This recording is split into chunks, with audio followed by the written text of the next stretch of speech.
Indien daar na die omstandighede in die mark gekyk word, moet daar met baie groot omsigtigheid opgetree word.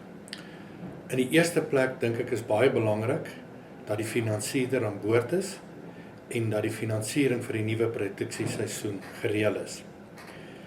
Tweedens moet daar na die grondvolkstatus gekyk word en in hierdie verband kan Senwes Landboudienste 'n baie groot rol speel. Ons het agronome en grondkundiges in diens wat die boer van professionele advies kan voorsien.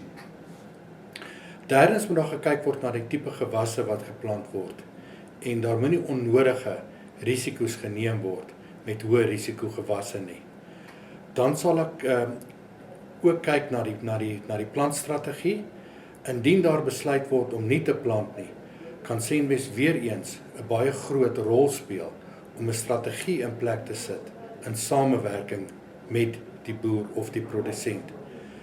Dink baie mooi oor 'n prysstrategie. Pryse is hoog, maar weer eens waak om onnodige risiko's te neem.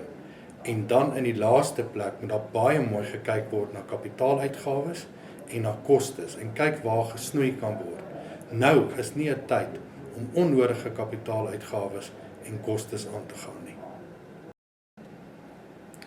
Senwes is 'n baie groot speler in die landboubedryf en ek versoek u om ons te kontak. Ons het baie kundigheid. Ons het kundigheid in ons landboudienste afdeling, agronome, landbouekonome, grondkundiges wat u met 'n professionele advies en diens kan bedien. Ons het sleutelrekeningbestuurders wat aan die finansieringskant ook van groot waarde kan wees.